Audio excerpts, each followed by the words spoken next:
Meus amados irmãos, a graça e a paz do Senhor Jesus Cristo. Bom estarmos de volta hoje, terça-feira, dia 25 de agosto de 2020. Vamos adorar ao Senhor coletivamente, como acostumados estamos. E dessa feita nós vamos fazer com orações, como sempre fazemos, e fazer também com adoração, por meio de cântico, devolução de dízimos e ofertas, com proclamação também da palavra do Senhor. Quero então fazer a convocação do irmão Genilson. Ele vai fazer uma oração invocatória nesse instante, pedindo a Deus que nos ajude a compreender sua palavra, compreender todas as partes do culto que a ele vamos oferecer em adoração por meio de Jesus Cristo.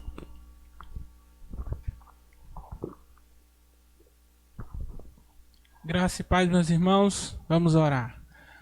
Deus e Pai, nós reconhecemos a Tua grandeza, reconhecemos o Teu senhorio. Amém. E assim o cultuamos. Sim, Deus. Nós pedimos livre acesso ao Senhor para cultuarmos ao Senhor, bendizermos o Teu nome, glorificarmos a Ti em nossas ações de culto. Amém. Que o Senhor ajude os irmãos a que estejam com os corações abertos, os ouvidos também abertos e os olhos atentos a ouvirem, entenderem, adorarem ao Senhor nesse momento. Amém, em Senhor. nome de Jesus. Amém. Amém. Obrigado, irmão Genilson. Nós vamos trazer algumas informações importantes. Entre essas informações, lembrando as chamadas de vídeos para discipular, encorajar.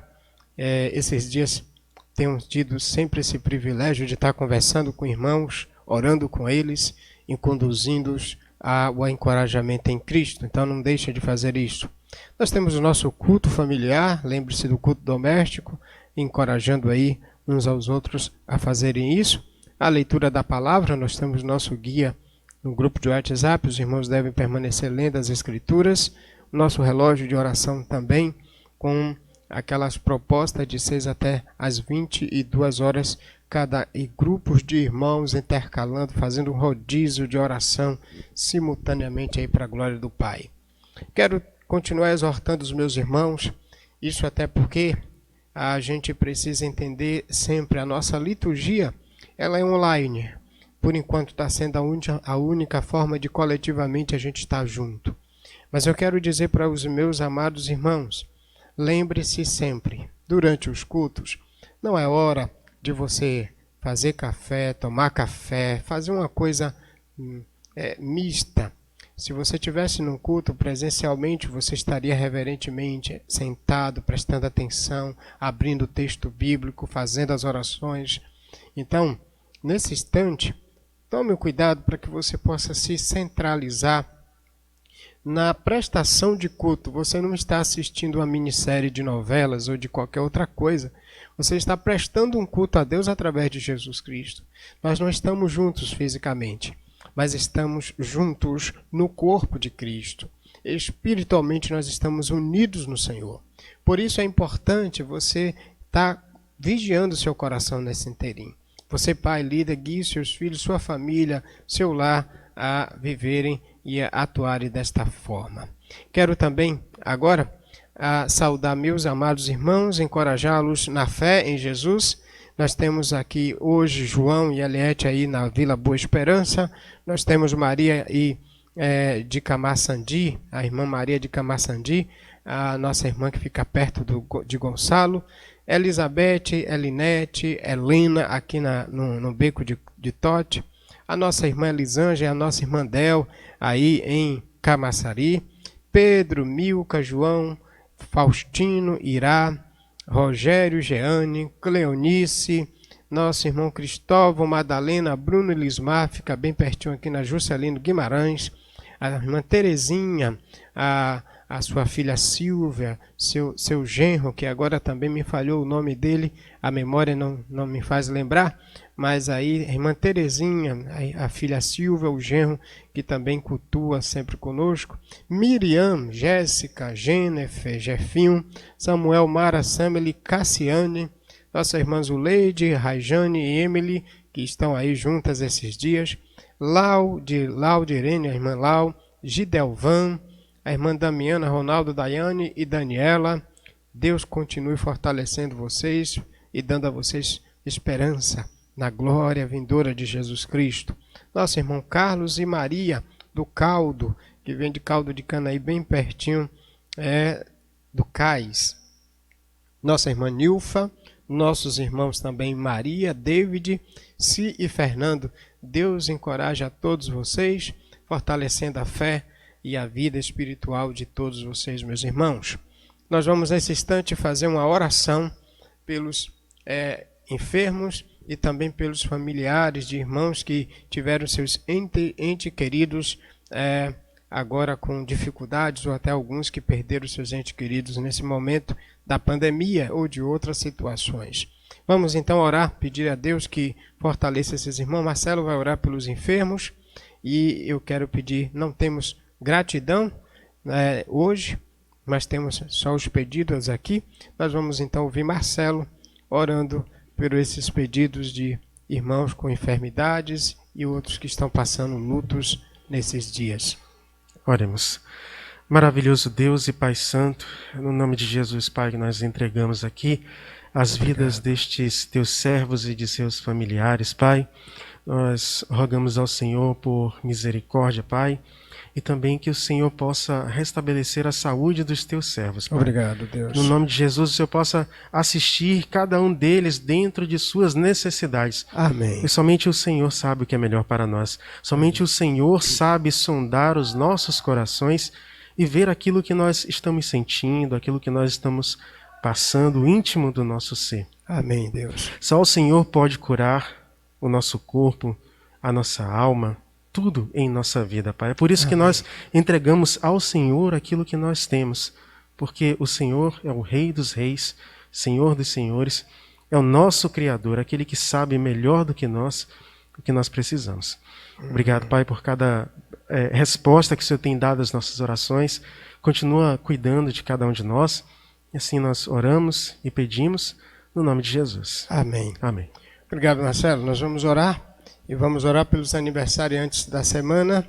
Nós temos dia 23 nossa irmã Marilena, dia 24 nosso irmão Bartolomeu, no dia 24 também Niel, no dia 25 Jaeli e no dia 27 Daiane e também Aldenice de Camaçandi. Quero orar por esses irmãos e por esses irmãos no Senhor. Obrigado, Deus, pela vida de teus filhos e das tuas filhas. Santifique-os em tua presença. Que esse dia, para cada um deles, seja um dia de relembrar que o Senhor fez esse dia para a glória do teu nome e que também, ó Deus, os trouxe ao mundo para glorificar o Senhor em toda a caminhada, em todo o ser. Os consagre, os fortaleça em Cristo Jesus. É por Ele e através dele que eu oro sobre as vidas desses irmãos, em o nome de Jesus. Amém. Queridos, sejam bem-vindos os nossos amados irmãos aí que cultuam conosco. Que bom que você sempre tem nos prestigiado com a presença de cada um de vocês. Deus em Cristo fortaleça a fé, os corações de vocês, a vida de vocês, as famílias de vocês, e que o Espírito Santo dê a vocês cada dia mais a capacidade, a sabedoria para louvá-lo e engrandecê-lo com todo o coração. Sejam, pois, todos bem-vindos em nome de Cristo Jesus. Nós queremos pedir aos amados irmãos da igreja, os que atuam pelo chat, nem todos os irmãos fazem isso, mas os que conseguem trabalhar pelo chat, encoraje esses irmãos, dê a eles as boas-vindas. Isso é muito importante. Se tivéssemos presencialmente, faríamos isso, apertando a mão, dando um abraço. Nesse tempo de pandemia, isso está quase que proibido, né? Não pode abraçar mais. Mas eu espero que em breves dias, se aqui não tiver mais abraço, no céu a gente não vai deixar de se abraçar. Deus abençoe, sejam todos bem-vindos em nome de Cristo Jesus. Nós vamos então, meus amados irmãos, nesse instante, nós vamos pedir a graça do Senhor sobre as nossas vidas, confessando os nossos pecados, pedindo a direção do Senhor para isto. Quero ler o texto, logo depois nosso irmão Genilson ele vai vir orar pela confissão. O texto é 1 João 2, de 1 a 2, que diz assim: Meus filhinhos, eu vos escrevo essas coisas para que não pequeis, mas se alguém pecar, temos um advogado junto ao Pai, Jesus Cristo, o justo. Ele é a propiciação pelos nossos pecados, ou pelos nossos pecados, e não somente pelos nossos, mas também pelos pecados de todo mundo. Ele é quem perdoa pecados. Devemos confessá-los e confessar a Ele cada um de nossos pecados e abandoná-los para a glória de Deus o Pai. Genilson vai orar e depois vai nos conduzir também na chamada à adoração. Oremos. Deus querido, Deus amado, Pai santo, puro e verdadeiro, dirigimos essa oração ao Senhor porque o Senhor é santo. Porque Obrigado. O Cordeiro de Deus é que tira o pecado do mundo. Amém. E por isso nós confessamos, pecamos contra o Senhor, fizemos coisas que não agradam ao Senhor e reconhecemos que somos falhos e pecadores, somos fracos, dependemos do Senhor. Por isso pedimos ao Senhor perdão pelos nossos pecados, Amém. perdão pelas nossas falhas e que a gente continue celebrando a Ti. Em nome de Jesus. Amém. Amém. Vamos à chamada adoração, meus queridos. Em Apocalipse, no capítulo 7, versículo 11, diz o seguinte: Todos os anjos que estavam em pé ao redor do trono dos anciãos e dos 4 seres viventes prostraram-se diante do trono com o rosto em terra e adoraram a Deus. Nosso Deus é digno de adoração. O nosso Deus, Ele é bem mais que tudo. O nosso Deus está assentado no seu trono de glória, recebendo o nosso louvor. Por isso, vamos cantar bem mais que tudo.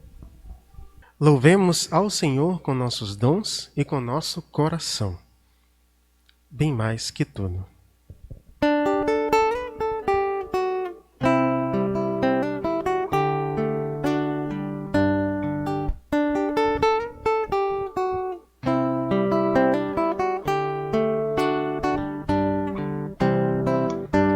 Bem mais que as forças, poder e reis, que a natureza e tudo que se fez. Bem mais que tudo criado por tuas mãos.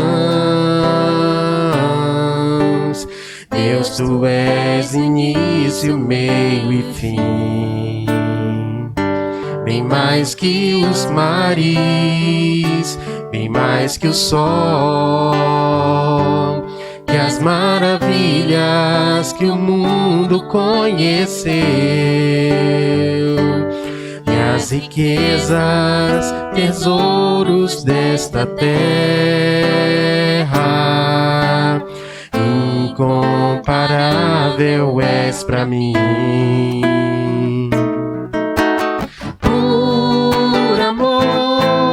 Sua vida entregou, meu Senhor. Humilhado foi como a flor machucada no jardim. Morreu por mim, pensou em mim, me amou.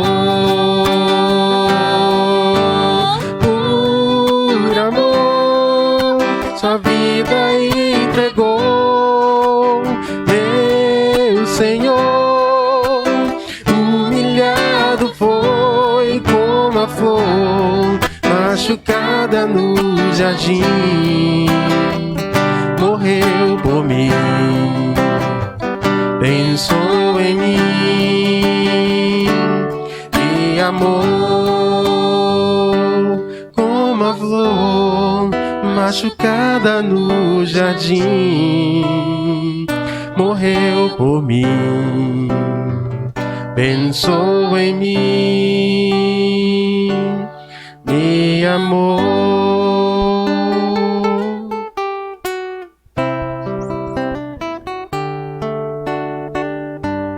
Amém. Vamos à chamada dedicação, momento de gratidão pelos dízimos e pelas ofertas. Vamos orar. Amado Deus e Pai, soberano, justo e Senhor, nós glorificamos a Ti, reconhecendo a Tua grandeza. E dizemos muito obrigado. Obrigado pelos dízimos, pelas ofertas, pelas vidas que estão no altar do Senhor. E assim entendem viver plenamente da forma que o Senhor se alegra. Obrigado por elas e que o Senhor fortaleça e continue encorajando-os a viverem o Teu Evangelho Santo, puro e verdadeiro, em o nome de Jesus. Amém. Chamada à proclamação, a leitura bíblica é Salmo 119, versículo 48. Essa é a leitura bíblica. Também levantarei as mãos para os Teus mandamentos, que amo, e meditarei nos Teus estatutos. Vamos ouvir uma oração com o nosso irmão Cacildo, Zilda e Rafinha. Graça e paz, irmãos. Graça e paz, irmão. Graça e a paz, amados. Neste momento nós vamos estar orando para que nosso Senhor Deus abençoe todos aqueles ouvintes da palavra de Deus. Maravilhoso Deus, neste momento, Pai, nós entramos na Tua presença, te pedindo perdão pelos nossos pecados, perdão pelas nossas faltas, tudo aquilo que nós cometemos que não agradou ao Senhor. Neste momento, ó Deus, vá ao encontro de cada ouvinte, de cada pessoa que vai estar conectada, onde quer que esteja ouvindo esta palavra, Deus. Que a Tua palavra, ela ache guarita nos corações de cada ouvinte. Que esta palavra traga transformações, mudança de vida, mudança de comportamento. Que o Teu Espírito Santo faça um milagre na vida de cada uma dessas pessoas. Deus, abençoe o ministro que vai ministrar esta palavra. Abençoe o pastor Jair e as demais pessoas que se encontram envolvidas neste trabalho. Que este trabalho ele seja totalmente direcionado e capacitado e usado pelo Teu Espírito Santo. Essa é a nossa humilde oração, em nome de Jesus. Amém. Amém. Muito obrigado, meu irmão Cacildo e família. E vamos ouvir agora a palavra do Senhor com o nosso pastor Jair. Vamos ler a palavra de Deus, abrindo no texto de 2 Timóteo, capítulo 4. Versículo de 1 a 5. Hoje a gente vai para a sequência desse texto. Estamos quase chegando na etapa final dessa carta. Ao chegarmos, a gente até pontuou no início da exposição, no começo da exposição da carta, que provavelmente não fôssemos até o final. Mas nós vamos concluir a carta de 2 Timóteo às terças-feiras. Após a conclusão dessa carta, às terças-feiras nós não teremos mais atividades online. As nossas atividades vão ser online, na verdade, mas com os grupos e estudos durante esse período. Então, teremos sim a continuação sempre às quintas, domingo de manhã, domingo à noite, e assim a gente prossegue a nossa rotina de estudo. Vamos trabalhar às terças através de estudos com os grupos que geralmente têm funcionado em outros dias. Mas eu quero agora chegar ao capítulo 4, que já estamos chegando no final dele, no final também da carta. Veja como é importante a gente estudar livros inteiros.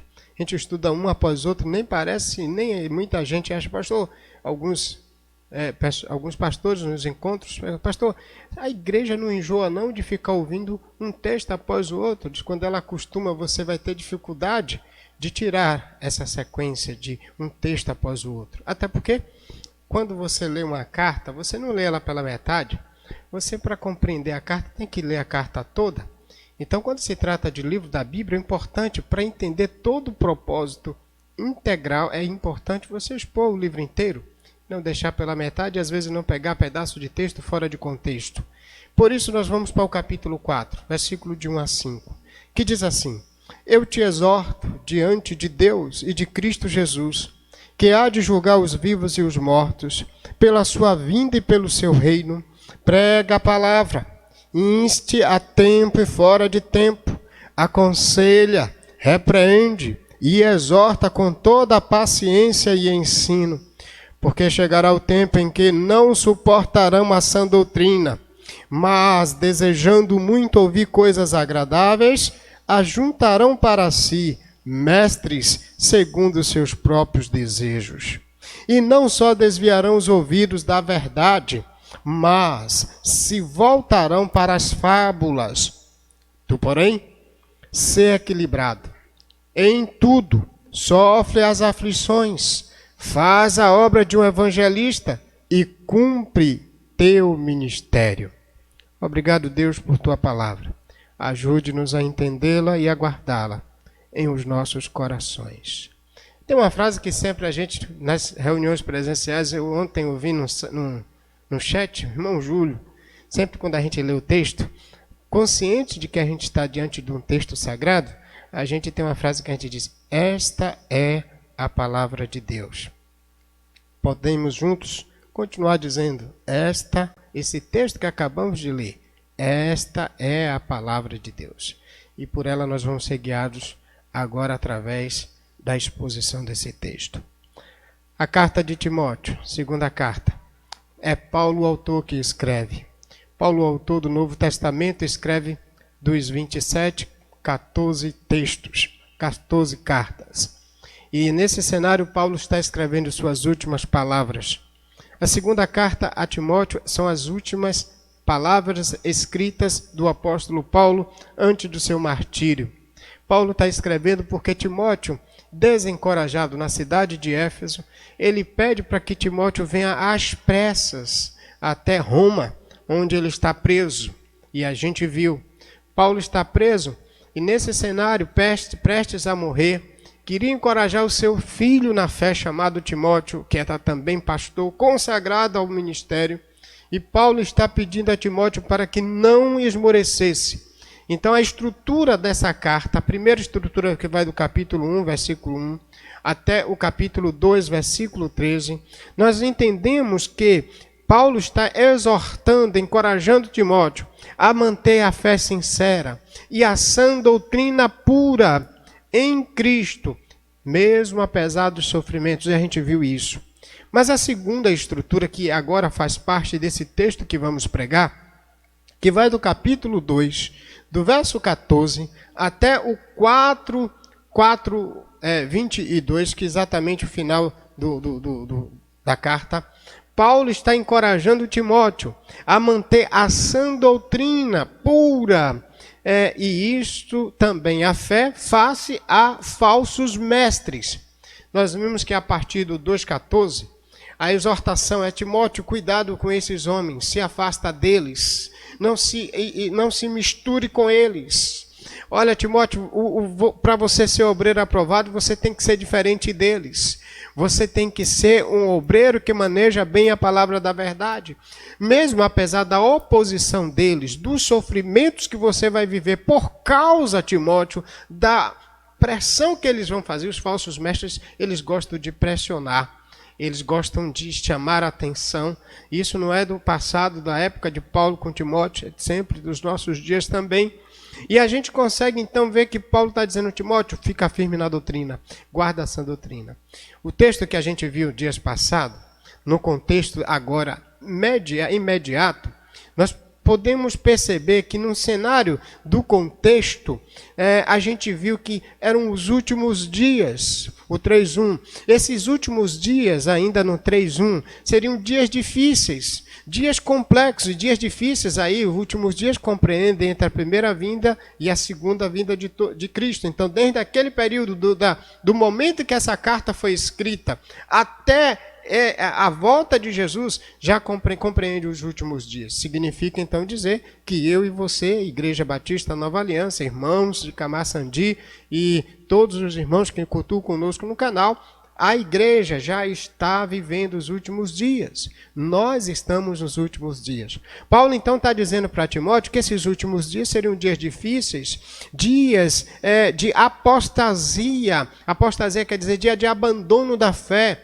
dia de deixar a vida cristã, dias de falsa religiosidade, vai lá do 3, de 1 a 5. Dias de oposição à palavra de Deus, de 6 a 9. Capítulo 3, dias de perseguição por causa de uma vida cristã piedosa.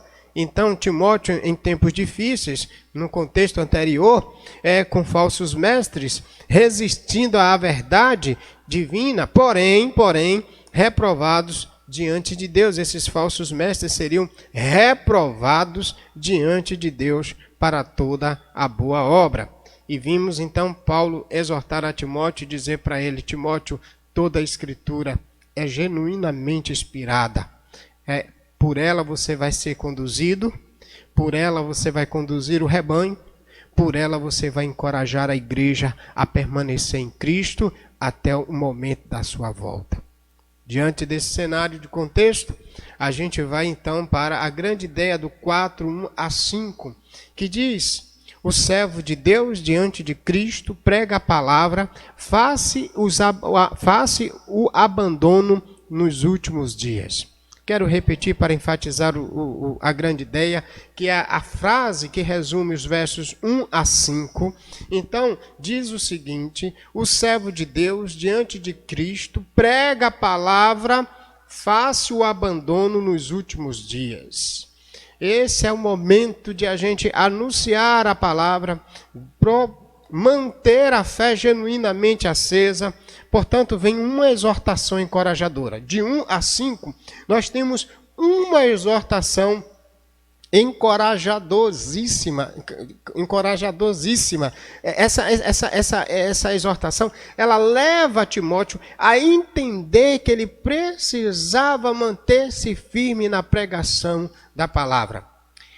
Diante dessa exortação, a gente tem na construção do pensamento 3 fases. A primeira, de 1 a 3, a segunda, de 3 a 4, e a terceira, no verso 5. Quando a gente vê o servo de Deus diante de Cristo, prega a palavra, faça o abandono nos últimos dias. Primeiro, no verso 1 e verso 2, quando ele traz a razão por que Timóteo deve pregar a palavra. Talvez uma pergunta que calha aqui para a gente é: por que pregar a palavra de Deus? Por quê? Porque o servo de Deus deve pregar a palavra nesses dias. Como a gente consegue ver essa exortação encorajadora? Qual é a proposta dela de 1 a 2?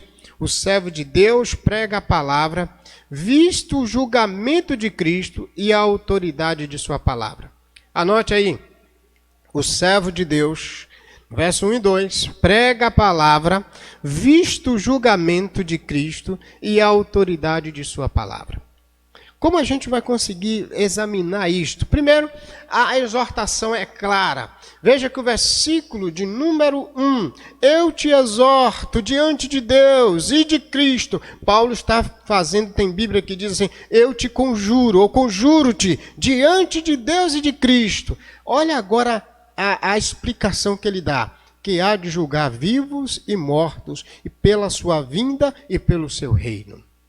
Aqui há, de fato, uma exortação, ao mesmo tempo adicionado a um encorajamento, e explicando por que ele deveria, nesses dias difíceis, nesses últimos dias, no contexto do capítulo 3, pregar a palavra. E aqui, então, o que é que a gente tem? O texto ele começa com a exortação de Paulo a Timóteo. E essa exortação, cabe aqui a pergunta, por que pregar a palavra? A resposta imediata, por causa da realidade do julgamento final. Primeiro, a exortação, ele diz, eu conjuro-te, ou eu te exorto, a que, diante de Deus e de Cristo, que há de julgar, a ideia é a realidade iminente do julgamento, que há de julgar vivos e mortos. Então, por que Paulo está exortando Timóteo a pregar a palavra? por causa da realidade do julgamento final. E aqui ele está exatamente dizendo isto: haverá um julgamento para os crentes e para os descrentes. Olha só como ele traz essa ideia de julgamento para os crentes e descrentes. Ele diz: eu te exorto primeiro, diante de quem? É diante de Deus Supremo e diante de Cristo Supremo. E esse Deus, esse Cristo Supremo, eles vão julgar vivos e mortos. Talvez uma pergunta: quem são esses vivos e mortos que aqui a Bíblia adiciona a gente a entender? Primeiro, o julgamento dos crentes são os vivos. Isso aqui está bem claro quando Paulo fala na segunda carta aos Coríntios 5:10, que todos nós havemos de comparecer ao tribunal de Deus. Vá comigo um pouquinho. Queria pedir para você entender isso aqui agora. 2 Coríntios, capítulo de número 2, ou melhor, 5, versículo 10. Segunda carta de Paulo aos Coríntios, esse texto é fundamental que você agora leia comigo. Capítulo 5, o versículo 10. Ele diz assim: pois é necessário que todos sejamos apresentados diante do tribunal de Deus, onde vai haver o julgamento. Todos nós havemos de ser apresentados diante do tribunal de Deus, para que cada um receba retribuição pelo que fez, por meio do corpo, de acordo com o que praticou, seja o bem, seja o mal. É bem verdade que a igreja em Cristo ela já está absolvida, mas todos nós haveremos de aparecer diante do grande tribunal de Deus. E aí, aqui quando Paulo está fazendo a exortação a Timóteo, ele está dizendo: olha, Timóteo, é necessário que você tenha consciência plena de que todos nós haveremos de passar diante do tribunal de Deus. E aí, por que pregar a palavra? Por causa da realidade do julgamento final. Quer você queira, quer você não, quer você creia, quer você não, quer você entenda, quer também não, todos nós haveremos de passar pelo grande tribunal de Deus. A segunda realidade é que quando ele diz haveremos porque Cristo haverá de julgar os vivos e os mortos, a pergunta é: quem são os mortos agora? Porque você vê que ele diz: há de julgar vivos, e tem uma conjunção aditiva, e mortos. E mortos. Quem são os mortos? A ideia aqui dos mortos é exatamente o julgamento dos não crentes, ou o julgamento daqueles que não creram. Eles são, na Bíblia, apresentados e considerados como mortos.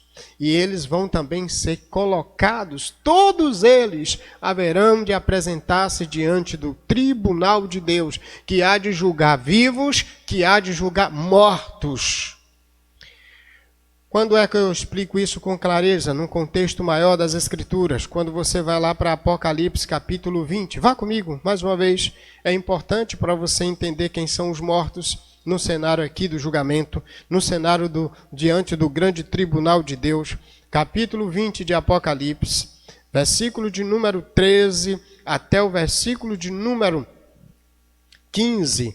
Vamos ver quem são os mortos. Quem são os mortos que vão estar diante do tribunal de Deus, diante do tribunal de Cristo, que há de serem julgados. O versículo 13 de Apocalipse 20 diz: o mar entregou os mortos que nele havia, e a morte e o além entregaram também os mortos que neles haviam. E eles foram julgados. Olha, os mortos serão julgados aqui. Todos aqueles que morreram no contexto mais variado possível, cada um segundo as suas obras. Serão julgados cada um segundo as suas obras. Por isso que Paulo está dizendo: Timóteo, eu te exorto, diante de Deus e de Cristo, que há de julgar vivos e que há de julgar mortos. E agora ele vai falar no verso 14: a morte e o inferno foram jogados no lago de fogo. Esta é a segunda morte, o lago de fogo. Verso 15: e todo aquele que não foi escrito no livro da vida foi jogado no lago de fogo. Diante do grande tribunal de Deus, vai haver a separação dos mortos, lago de fogo. Vai haver uma separação dos vivos, vinde bendito do meu Pai. Portanto, Paulo está dizendo para Timóteo, olha Timóteo, depois vai vir a exortação seguinte. Por que Timóteo deveria pregar a palavra? Por causa da realidade do julgamento. Olha, pastores, e se você está hoje no canal aí ouvindo, há uma responsabilidade grande para nós, queridos. Tem muita gente que pensa que ser pastor é status. Tem muita gente que acha que ser pastor é bonitinho, porque bota uma gravatinha, um paletó e fala bonitinho. Olha, muito cuidado. Inclusive, lá na carta de Tiago, diz que, capítulo 3, se não me falha a memória, que aqueles que são mestres haverão de receber um juízo maior. A responsabilidade é tanta, eu confesso para vocês, se eu tivesse a opção de não escolher ser pastor, eu optaria. Como eu não tenho opção, Deus me deu essa possibilidade e me chamou para isso, tenho que cumprir com isso até o dia da morte, até o dia que eu haverei de também prestar conta de todo esse rebanho. Portanto, Paulo está dizendo a Timóteo, toma cuidado, cara, eu te conjuro, permanece fiel à sã doutrina, homem. E sabe por quê, homem? Porque você vai ter que comparecer diante do Bema. Bema, segundo os Coríntios 5:10, Bema é o grande tribunal de Deus. Bema ou Rema, algumas versões às vezes dizem que é Rema. Mas haverá de aparecer. E diante do grande tribunal de Deus, haverão de ser julgados vivos, os crentes, e mortos, os descrentes. Então, por que pregar a palavra? Porque a palavra, ela agora evita, ela agora traz a distinção entre crentes e descrentes. É muito séria essa exortação. Dá até para tremer nas bases. Dá até para ficar com as pernas bambas. E tem gente que brinca, porque status, sou pregador internacional. Diante do grande tribunal, se tu não tiveres pregado apenas a palavra, tu vai ver o pregador internacional. É bom então ser um pregador bíblico, meu querido, independente das circunstâncias. Seja um pregador que maneja bem a palavra da verdade. E isso é que é fundamental. Eu não estou te ameaçando, eu estou simplesmente fazendo o que Paulo está aqui fazendo com Timóteo, exortando. E essa exortação é uma ideia de chamar para o lado, sabe? A ideia de exortar aqui, no significado mais puro da palavra, é aquele que chama para o lado. Então Paulo está chamando Timóteo antes de morrer. Venha para o lado de cá, Timóteo. É desse lado que você tem que ficar. Essa ideia de exortação tem até a ideia de paracletos, aquele que chama para o lado e aquele que está ao lado de. Por isso, agora veja aqui por que pregar a palavra na exortação, por causa da realidade do julgamento final. E nesta exortação há uma ideia de solene, de convocação, a ideia aqui é acusar seriamente, acusar religiosamente, isso diante ou na presença de Deus e de Cristo, onde haverá de julgar vivos e mortos. Então Paulo exorta a Timóteo, faça a autoridade, julgamento, do reino de Cristo, que assim pregasse a palavra.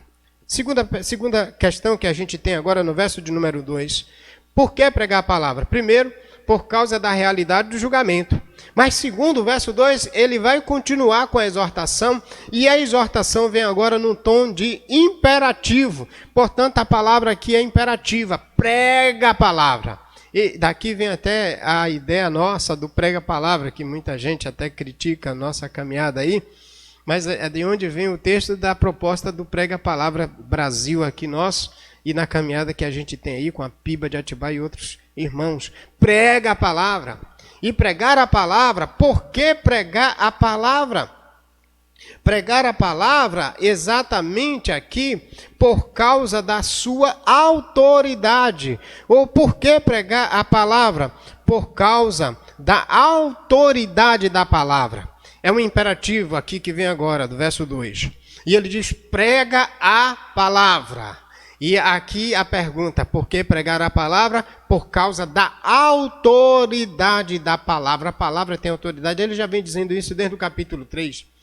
Toda a Escritura é divinamente inspirada. Veja que diante de falsos mestres, diante da muvuca de discursos motivacionais dos últimos dias, é a palavra, a autonomia e a autoridade. Quem conserta crente, quem ajusta crente, não é discurso motivacional. Tenho dito aqui, eu sei que eu não sou bem quisto por causa dessa minha pronúncia, dessa minha forma até de posicionar-me. Mas nada de palestra de autoajuda, de discurso psicológico. Ó, a psicologia, a sociologia tem o seu lugar na sociedade, forma o cidadão para viver bem enquanto ele viver aqui, mas a sociologia não transforma o coração do homem, a psicologia não transforma o coração do homem, a filosofia não transforma o coração do homem, a história não transforma o coração do homem, porque a autoridade de fazer isso está na palavra de Deus. Por isso que diante dos falsos mestres, Paulo está dizendo a Timóteo, prega a palavra, meu querido, prega a palavra. E ele vai dizer, inste a tempo e fora de tempo. A ideia é em bons tempos, em tempos ruins. A ideia é pregar a palavra quando conveniente e quando inconveniente. E quando é que é inconveniente? Veja que a sequência do texto diz, prega a palavra, inste a tempo e fora de tempo. E o que é que a palavra tem que fazer? Aconselhar, repreender, alertar. A ideia de aconselhar e repreender, principalmente de repreender, é a ideia de alertar, advertir, confrontar. Está aí um negócio que hoje muita gente não quer. Quando se confrontado pela palavra, a gente quer, na verdade, ouvir discursos motivacionais, palestras para boi dormir, desculpe a expressão, palestra de massagear ego de crente, o ego de gente que não se converteu, palavras para transformar a nossa conduta em homens sociais, não em homens transformados, mulheres transformadas. Por isso Paulo está dizendo, exorta, a palavra é suficiente para aconselhar, e a ideia aqui, aconselha, é instruir, a ideia de ensino, mas ao mesmo tempo ela também tem o poder e a autoridade de advertir, de confrontar, e principalmente quando vivemos dentro da nossa natureza pecaminosa até a volta de Cristo, isso vai ser uma tônica. É exortar, é a ideia também de chamar para o lado, ou seja, e fazer isso, Paulo vai dizer, com paciência e ensino. Tem que ser através do ensino. Por isso que todo pastor tem que ser mestre. Eu não vejo a ideia que muitos até discutem, pastor mestre. Todo pastor tem que ser mestre. Pastor e mestre, não, pastor mestre. A ideia de Efésios, capítulo 4. Se não me falha a memória, versículo 11, versículo 12. Ele chamou os pastores mestres, porque todo pastor tem que ser mestre. Ele tem que ser apto para ensinar. Ele tem que ser apto para corrigir mediante a função das Escrituras. Por isso, por que pregar a palavra? Por causa da autoridade. Então, aqui Paulo está exatamente finalizando essa primeira parte, mostrando que Timóteo tinha que pregar a palavra. Por quê? Primeiro, por causa da realidade do julgamento. Diante de Deus e de Cristo, que é de julgar vivos e mortos, ele diz, prega a palavra. E por que a palavra? Porque a palavra, ela é autoridade para aconselhar, para corrigir, para ensinar, para afastar a conduta pecaminosa na vida e no coração do homem. Se você analisar o verso 3, capítulo 3, verso 16, olha que ele vai trazer esse mesmo princípio, lá no 3, 16, 17. Toda a Escritura é divinamente inspirada, proveitosa para ensinar, para repreender, para corrigir, para instruir, ensinar em justiça, a fim, verso 17 do 3, de que o homem de Deus tenha capacidade, pleno preparo para realizar toda a boa obra, ou seja, para realizar a obra de Cristo, para realizar aquilo que Cristo estabeleceu por meio da sua própria palavra.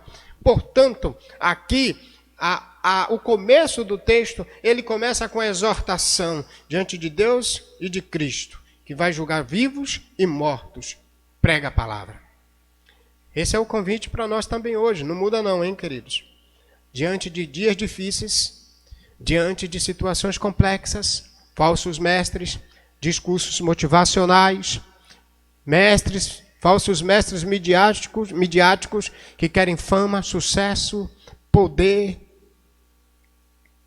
O servo de Deus prega a palavra, visto o julgamento de Cristo e a autoridade de sua palavra. Esse é o fundamento aqui dos versos 1 e 2. Eu quero aplicar esse fundamento para nós.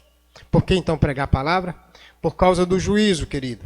Por causa do juízo e da vinda de Cristo. Devemos pregar a palavra porque só a palavra prepara e dá consciência ao homem do juízo de Deus. O Espírito de Deus, Jesus Cristo, já tinha dito isso aos apóstolos, quando ele fala exatamente em João, capítulo 16, se não me falha a memória. Quando o Espírito Santo, que é o autor das Escrituras, chegasse, ele haveria de convencer o homem do pecado, da justiça e do juízo. É o Espírito Santo, por meio da palavra, querido, que convence eu e você, que nos convence da nossa pecaminosidade, dos nossos pecados ocultos do coração, da mente ruim, da mente contraditória ao Evangelho. Não pense que são recursos humanos da sociedade permissiva e depravada, não. É toda a palavra. E a gente precisa entender que ela é a autoridade para assim fazer. Por que então pregar a palavra? Porque só a palavra é suficiente para instruir e corrigir a igreja face à realidade do julgamento de Deus através de Jesus Cristo. A palavra lhe convence do pecado. A palavra lhe convence do juízo. A palavra lhe convence da justiça. A palavra leva você a entender que diante do tribunal de Cristo vai haver condenação para aqueles que não ouviram a sua palavra. E aqui tem uma realidade. O que significa ouvir a palavra? Significa ouvir Cristo. Quem ouve a palavra está ouvindo diretamente a Jesus Cristo. Romanos capítulo 10, versículo de número 17. Ele diz, de sorte que a fé vem pelo ouvir e ouvir a palavra de Cristo. Não existe outra forma de você ter fé no coração. Não existe outra forma de você ser transformado no coração. Então, à luz de um encontro pessoal de todos com Deus, pregamos a palavra para crentes e para descrentes. E para crentes e descrentes com urgência e compaixão. Mostrando, irmãos e irmãs, que se nós não consertarmos nossas vidas pelo poder de Cristo, no auxílio do Espírito Santo, nós vamos estar no julgamento dos mortos. E é importante você estar naquele dia, não no grupo dos mortos, mas no grupo dos vivos, daqueles que não vão enfrentar a segunda morte, que vai para o lago de fogo e enxofre. É preciso entendermos isto. E a Bíblia agora, ela tira essa estutice, essa loucura de permanecermos fora do padrão de Deus, fora do Evangelho. Tem muita gente que quer viver um Evangelho de faz de contas. Esse Evangelho não transforma. Esse Evangelho não muda. Há hoje muitas igrejas, irmãos, que ao invés de preparar as pessoas para se encontrarem com Cristo, estão fazendo um clube. Às vezes a gente tem mais clubes do que a igreja. Parece até aquele clube onde você tem uma carteirinha e você entra quando quer ir fazendo as suas exigências. Eu quero que a igreja seja assim. Eu quero que a igreja seja assado. Eu quero que a igreja seja assim. Epa, quem diz como quer que você seja é a palavra. E hoje a gente tem uns crentes, na verdade, aqueles crentes parecendo os crentes consumidores. Parece que a fé hoje é mais uma mercadoria do que um fundamento para entender a graça de Deus em Cristo através da palavra. Porque hoje tem gente querendo comprar fé de tudo que é preço. E eu quero dizer então para você, igreja não é supermercado. Igreja não é um clube de SESI. Igreja não é um clube de ABB. Igreja não é um clube de Beto Carreiro World. Igreja não é Hollywood. Igreja é lugar de corpo de Cristo. Igreja é lugar de remidos e transformados, impactados, exortados, corrigidos e ensinados pela palavra da verdade. Se você quer ser um crente de verdade, meu amigo, trate-se de amar a Bíblia. A minha tristeza, sabe, irmãos, hoje, é que diante de tudo isso, às vezes a gente pergunta a uns crentes, você leu a Bíblia hoje ou ouviu? Porque não estou dizendo aqui que só os que leem. Lá em Apocalipse diz que são os que leem, são os que ouvem e são os que guardam. Se você não sabe ler, você não está fora disso não, viu, querido? Se você não sabe ler, você sabe ouvir. E se você ouve, você está transformado. Mas se você ouve, guarda e pratica a palavra de Cristo. Palavra de Cristo. Minha grande tristeza é que hoje os púlpitos das igrejas hoje está pregando tudo menos a Bíblia, a palavra de Deus. Tem igreja até que pregar sobre pecado é proibido. E tem alguns pastores que ainda dizem assim, não, os irmãos, os crentes já estão sofrendo tanto, pastor, agora nesses dias até, com a pandemia, e a gente ainda vem com esses discursos carregados. Carregado, tu vai ver, é diante do Bema, diante do grande tribunal de Deus. Aí tu vai ver o que é crente carregado. Lá não vai ser nem carregado, vai ser lançado num lago de fogo e enxofre. Como se vê livre de lá, queridos? Ouça a palavra e prega a palavra. Isso é graça de Cristo para mim e para você nessa noite. Isso não é discurso carregado, porque a graça é cheia de compaixão e a graça está dizendo, evita o lago de fogo e enxofre.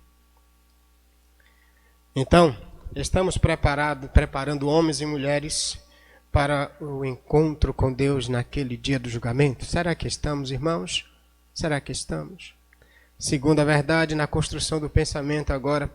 A primeira, 1 e 2, o servo de Deus prega a palavra, visto o julgamento de Cristo e a autoridade da sua palavra. A segunda preposição que amplia a construção do pensamento do autor é o servo de Deus prega a palavra diante das fábulas dos falsos mestres dos últimos dias. Verso 3 a verso 4. O servo de Deus prega a palavra diante das fábulas dos falsos mestres dos últimos dias. A construção contínua vem com explicativa, porque ele começa com uma conjunção explicativa. Por quê? Porque chegará o tempo. Agora, veja que esse pensamento está sendo imediatamente ligado. Ele começa no 2, prega a palavra. Agora ele explica por que pregar a palavra. Verso de número 3, veja aqui comigo. Põe o olho no texto. Não desgruda não. Porque chegará o tempo em que não suportarão a sã doutrina. O que é sã doutrina? Veja o conceito de palavra que vem de diversas formas. Primeiro vem no verso 2, prega a palavra. Agora vem no verso de número 3, não suportarão a sã doutrina. E ainda no verso de número 3, falando do contraste, ajuntarão para si mestres, ou seja, pregadores, pastores, segundo os seus próprios desejos. E veja agora no versículo de número 4, não só desviarão os ouvidos da verdade. Desviar os ouvidos da verdade é o mesmo conceito de não ouvir a palavra e não ouvir a sã doutrina. Veja que no versículo 5 ainda tem, tu, porém, se é equilibrado, sofre as aflições, faz a obra de um evangelista e cumpre bem o teu ministério. Como cumpriu bem o ministério, se não ser obreiro aprovado que maneja bem a palavra da verdade? Olha a ideia e o conceito de, repetidamente, de pregação da palavra, pregação da sã doutrina. Por isso, 13:4 diz agora, o servo de Cristo prega a palavra diante das fábulas dos mestres nos últimos dias. Porque chegará um tempo, aqui a ideia de tempo, é a ideia exatamente que a gente viu lá, chegarão dias, ocasiões, que é exatamente a ocasião que Paulo está dizendo que refere-se aos últimos dias. Ele diz, chegará o tempo em que não suportarão a sã doutrina. E diante de não suportar a sã doutrina, o que é que ele vai fazer? Tem uma adversativa mais... desejarão para si, desejando muito ouvir coisas agradáveis, ajuntarão para si mestres segundo os seus próprios desejos. E o verso 4, não só desviarão os ouvidos da verdade, mas se voltarão para fábulas histórias. Hoje em dia tem gente que prefere que os púlpitos sejam mais um local de circo, quer rir a beça. Ah, pastor, porque tem que ser engraçado. Se Deus quisesse chamar palhaço para pregar a palavra, não chamava pastores. Deus chamou pastores, não é palhaço. Quem gosta de palhaço é circo. Então a gente precisa entender que o púlpito é o lugar de pregar as Escrituras. E não de fazer as pessoas rirem. Então hoje, as pessoas estão cheias, pastor. Elas têm que gargalhar. Vá para um circo, meu irmão. E chega lá, você solta lá, descarrega lá, né? Ou vai assistir um filme de comédia. Mas quando se trata de púlpito de igreja, quando se trata de local de pregação, de ensino da palavra, não é lugar, não é lugar de você estar aqui entretendo pessoas ou ninando o menino para dormir. É lugar de advertência. É lugar de a chamada correção. É lugar de dizer, anda segundo a Bíblia. É lugar de dizer, vai vir julgamento severo. É lugar de dizer, mas a graça de Cristo abandona agora, faz com que você abandone todos os seus pecados e esteja com Ele no dia da eternidade. Então, por que pregar a palavra? Essa é a pergunta. Por causa da necessidade dos últimos tempos. Jesus já tinha demonstrado aos apóstolos, dizendo que os últimos dias seriam carregados de homens difíceis, de homens falsos, de pessoas que viriam como anticristos. João diz isso lá nas suas cartas. Pedro diz isso nas suas cartas. Paulo vai carregar dessas linhas. Nos dias dos profetas, Jeremias, por exemplo, teve um camarada que Jeremias estava dizendo que seria 70 anos o cativeiro. Teve um cara lá, parece que é Hananias, ele diz, não, é 2 anos até, né, deu um tapa em Jeremias, colocou uma canga nele, de ferro, tirando o jugo de madeira que estava nele, né? Então a gente vai verificar que o sofrimento por causa de falsos mestres é em todos os tempos. Todos os tempos. Então por que pregar a palavra? Mas aqui está a resposta. Por causa da necessidade dos últimos dias ou dos últimos tempos. São os últimos dias onde muitos desejarão ouvir coisas agradáveis. Hoje, se você vai para a juventude, tem que ser um pastor de juventude light. Não ferir a juventude, porque senão eles cascam fora. Pastor, deixa eu dizer uma coisa bem clara para você. Me desculpe a diretividade. Mas olha, aqueles que não são atraídos pela palavra de Deus, não se preocupa não. Você deve ter paciência e continuar ensinando. Mas você deve estar muito preocupado com aqueles que ouvem a palavra. A palavra, ela, na verdade, ela tem um processo tipo imã, sabe? Ela atrai aqueles que são fiéis, mas ela repele aqueles que não são fiéis. É uma igreja se posicionar na pregação do evangelho, tem gente que casca fora e diz, eu não quero ficar ali porque o pastor só anda pregando a Bíblia. Isso é formidável. Uma época eu estava no local, eu não ouvi eu vi, eu estava presente. Era num local onde era uma reunião de diversas igrejas. 2 pastores nessa noite iriam ser oradores. Aliás, um num dia à noite, outro no outro dia pela manhã. E o da noite pegou o texto e fez a exposição do texto. Quando ele terminou a exposição do texto, aí as irmãs disseram, que pastor é muito bíblico, né? 2 irmãs, 2 anciãs, né? Assim por volta de uns 60 e poucos anos. E de repente a outra disse, muito Bíblia, né? Pregador de Bíblia. Aí no outro dia teve um camarada que inclusive hoje já não está nem mais no rol da convenção que ele pertence, porque foi afastado, porque aceitou homossexual no rol de membro da igreja sem nenhuma disciplina. Não estou aqui me posicionando, eu sou contra a questão do homossexual. Não, você, na sua sociedade você vive. Na igreja, a Bíblia é clara, tem que haver transformação do coração. E aí você tem que respeitar a minha fé, porque a minha Constituição diz que eu tenho o direito de pregar a Bíblia. A não ser no dia que a Constituição disser que eu não tenho mais direito de pregar. Então, não é contra a sua pessoa, mas contra a sua conduta à luz daquilo que crê pelas Sagradas Escrituras. E aí, esse pastor hoje se afastou até da convenção que pertence. Interessante que no outro dia esse pastor tinha pregado e fez muita gente rir, parecendo até Beto Carreiro ou outro. E aí aquelas 2 irmãzinhas, eu sentado lá junto delas, elas assim, rapaz, menina, você viu? O pregador de ontem foi só Bíblia. Pregador bom foi o de hoje. O homem faz a gente rir o tempo todo. É interessante o negócio, né? Isso é fantástico. É de admirar ouvir uma coisa dessa. em pleno culto.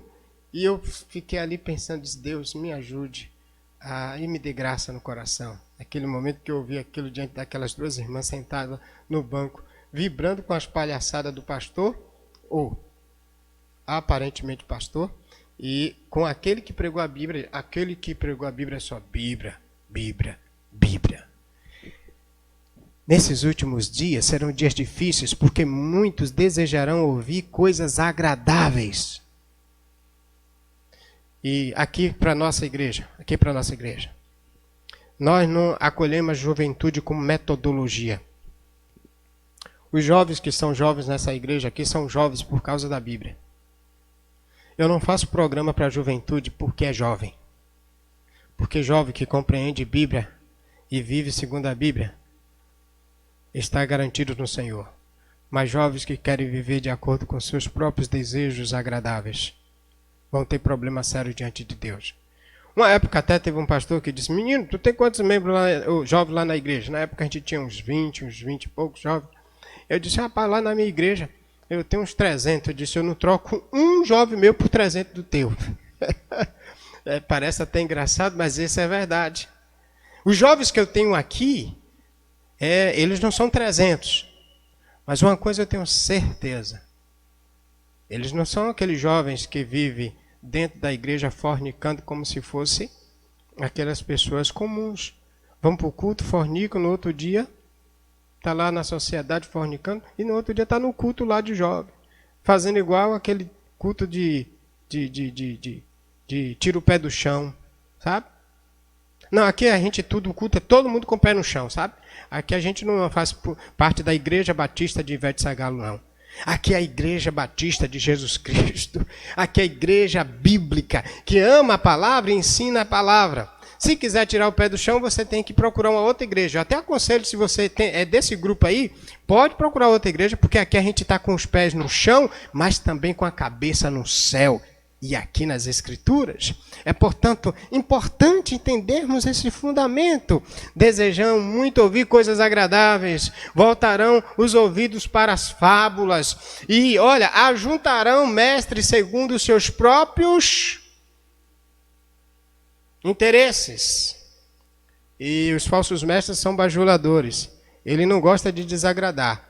Se ele acha que vai desagradar a ovelha, no outro dia ele já está fazendo um discurso de garapa, né? Água com açúcar, para tentar tapear a sua membresia.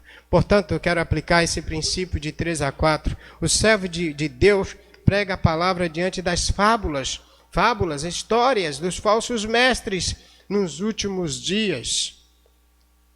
Por que então pregar a palavra? Por causa da necessidade dos últimos dias. Por causa do abandono da sã doutrina dos últimos dias. Quanto mais se abandona a sã doutrina, mais aí, pastores sérios, pregamos a palavra. Quanto mais se abandona a sã doutrina para fazer cultos shows. Aqui a gente faz culto que é culto. Não é show. Se a pessoa tiver que vir para a igreja aqui, não vem por causa de show, por causa de luzes brilhando, rodopiando no púlpito, não. Aqui é porque você vai ter um culto sincero de ouvir a palavra do Senhor. Por causa, então, dos ensinos cheios de fábulas dos falsos mestres. Pregar a palavra, porque diante dos ensinos falsos, temos que ser o caminho e a opção para aqueles que um dia, como diz o pastor Antônio Mendes, iludidos pelo evangelho falso, encontre um caminho de volta ao evangelho sério. Por que pregar a palavra? Para exatamente vai ser mais difícil esses últimos dias, porque a palavra pregar a palavra vai ser mais difícil esses últimos dias, porque são dias que a gente vai ter que combater com pessoas que vão pregar um discurso agradável. Então, é mais difícil, pastor sério, pregar a palavra, porque são dias de que as pessoas não querem ouvir a sã doutrina. Elas querem ouvir discursos agradáveis. Por que pregar a palavra? Porque é a palavra que estabelece a agenda de Deus. Na verdade, quem estabelece a agenda da pregação é Deus, não somos nós, não o mundo. O Criador, ele sabe as reais necessidades do ser humano, sejam sentidas ou não. Às vezes tem gente que diz, pastor, tem que pregar de acordo à necessidade. Quem mais sabe a necessidade do coração de cada um de vocês? Não sou eu, não. É o próprio Criador. E a palavra dele é suficiente para ajudar o seu coração necessitado. A palavra dele é suficiente. Então agora, mesmo que o povo não goste, não queira, o que é que nós, como igreja séria, devemos fazer? Pregar a palavra. Vou dizer uma coisa, meus irmãos, não estou preocupado com o crescimento de quantidade, não estou. Critique quem quiser criticar. Não estou. E aqui a gente sabe, a igreja que sabe, a gente não tem pressão para estar crescendo, para ter 200, 300, 1 milhão de membros. Não.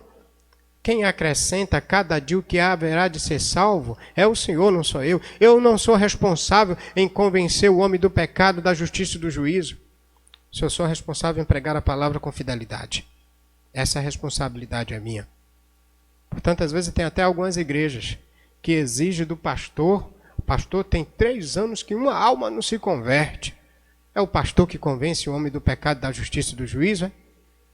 Tem que parar com esse negócio. Segunda verdade, que a gente vai agora para verso 5. Tu, porém, se é equilibrado em tudo, sofre as aflições, faz a obra de um evangelista e cumpre bem o teu ministério. É a terceira verdade, não é a segunda, não. O que é que o verso 5 nos traz? O servo de Deus, diante dos sofrimentos, cumpre bem o ministério. O servo de Deus, diante dos sofrimentos, cumpre bem o ministério. Por que então pregar a palavra? Por que pregar? Porque fazendo assim, cumpriremos cabalmente o nosso ministério. Olha, colegas, irmãos, só cumpriremos bem o ministério se a gente terminar pregando a palavra. Esse vai ser o pensamento da semana que vem. Paulo está dizendo, olha, Timóteo, eu combati o bom combate e acabei a carreira. Ele termina a carreira bem porque ele terminou pregando a palavra, querido. Tem muitos pastores que acham que termina o ministério bem quando ele termina com a igreja de 3, 4 andares. Talvez você conseguiu construir uma igreja de 50 andares. Até o templo lá da 25 de março em São Paulo, gente, é? É 25 de março, né? Tem um templo grande lá.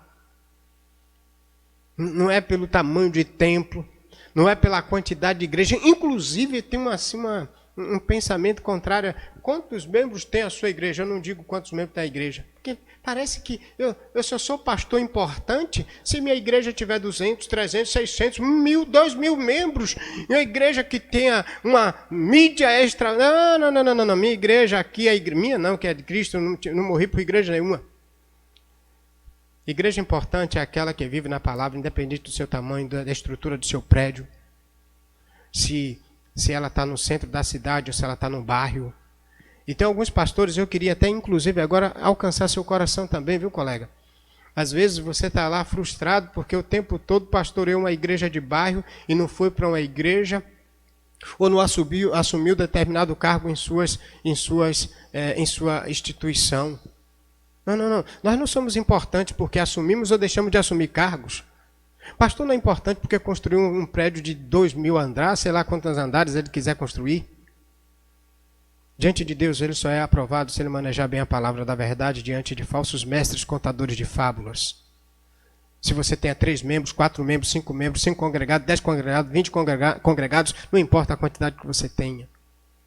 Portanto, por que pregar a palavra? Porque só assim cumpriremos bem o nosso ministério. Paulo diz, olha, Timóteo, tu, porém, diante dos... Agora ele vai fazer a ligação com o pensamento. Diante daqueles que pregam falsas doutrinas ou fábulas, tu, porém, ser equilibrado. Sofre por causa disso, Timóteo. E faz a obra de um evangelista. E cumpre bem o teu ministério. Diante desse cenário, as 3 ênfases. Traz a grande ideia, o servo de Deus diante de Cristo, prega a palavra, faça o abandono nos últimos dias. Meus queridos, aqui então a gente vai para o que Paulo almejava, desejava de Timóteo. Paulo esperava que Timóteo cumprisse urgentemente e sua responsabilidade de perante Deus e Jesus Cristo, proclamar o Evangelho do modo constantemente digno e competente, à luz da oposição e da rejeição da sã doutrina. Ele só seria de fato um homem sério de Deus se ele não mudasse o teor da sã doutrina diante dos contadores de fábulas. Isso mesmo, face a sofrimentos e dos últimos dias, provocado pelos contadores de fábulas, provocado pelos falsos mestres. Na verdade, o que Deus espera da gente hoje como igreja, como servo de Deus em Cristo, precisamos, por causa do juízo da vinda do reino, pregar a palavra. Só assim cumpriremos bem o nosso ministério e seremos uma igreja viva, ainda que seja debaixo de sofrimentos, de oposição dos últimos dias. Não importa as lutas dos últimos dias. Quando pregamos então a palavra de Deus, proclamamos o Evangelho de Cristo, inclusive aos que abandonaram a sã doutrina. Há uma esperança ainda de muitos desses irmãos e irmãs que, pelas facilidades dos discursos agradáveis, saíram da fé. Mas um dia, se eles são aqueles a quem convenceu o Espírito Santo e que foram iludidos pelos falsos mestres da contemporaneidade, se eles são salvos em Cristo, eles vão voltar ao caminho do Evangelho. Esses dias, mais do que nunca, Igreja do Senhor, precisamos ouvir a sã doutrina.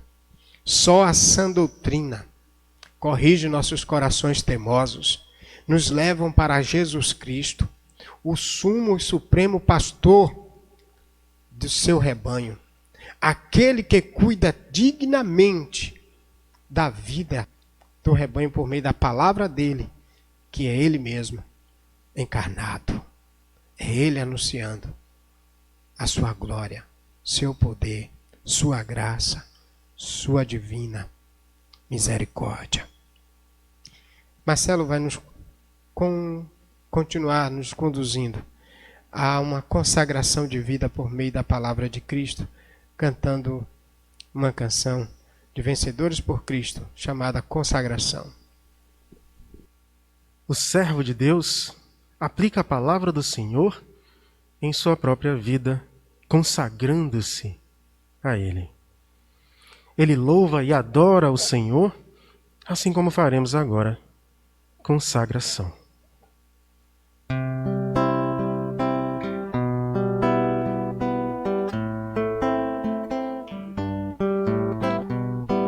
Seja o meu canto para sempre só pra te louvar. Seja tão somente eternamente pra te adorar. Seja o recado que tu tens hoje aqui pra dar, mas possa eu trazer na mente que tu és quem o dá.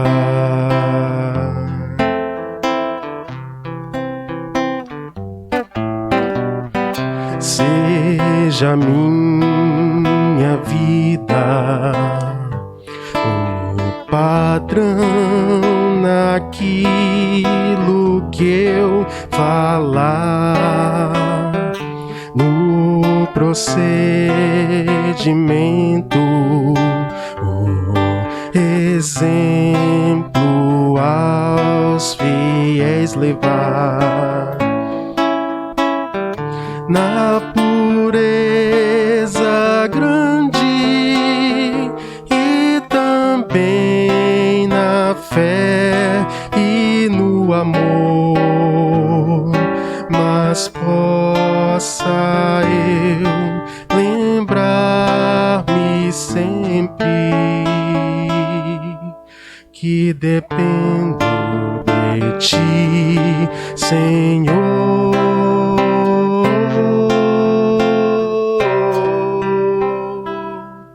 Amém. Obrigado, Marcelo, por nos lembrar de princípios bíblicos através de canções genuínas.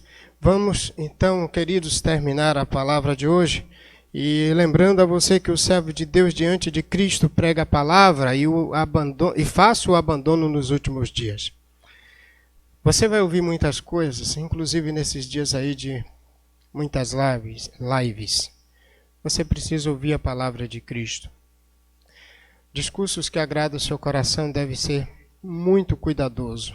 Você deve ter muito cuidado. Precisa corrigir seu coração no Senhor. Naquele último dia, diante do julgamento de Cristo, não haverá possibilidade de correção. A correção é agora. Quero então orar agradecendo a Deus. Pai, obrigado pela palavra do Senhor que acabamos de ouvir, por enxertar nossos corações de verdadeiros conceitos dos céus. E por nos dar, ó Deus, a capacidade em Cristo de ser exortados, corrigidos, instruídos e vivermos plenamente a Tua vontade. É por meio do Senhor e para a glória do Senhor que nós glorificamos o Teu nome pela oportunidade de entender Tuas verdades e não ficarmos tristes com elas, mas alegres, porque a Tua palavra nos traz perene alegria, verdadeira sabedoria e conceitos de vida eterna. Em Cristo Jesus, nós te exaltamos. Amém. Queridos, nós vamos falar nossa súplica permanente. Vou convidar a equipe aqui para assim fazermos e encerrarmos nosso culto coletivo na noite de hoje, junto aqui com o Marcelo, com o Genilson, com a Gilmária.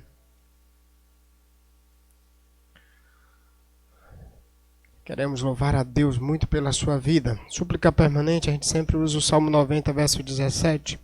Juntos, vamos dizer: seja sobre nós a graça do Senhor nosso Deus. Confirma sobre nós a obra das nossas mãos. Sim, confirma a obra das nossas mãos, em nome de Jesus. Amém. Até quinta-feira, se Deus quiser, estudando a carta de Filemão. Estude já os últimos versos, se não me falha a memória, do verso 21 até o verso 25. Até lá, um forte abraço em todos os meus amados irmãos.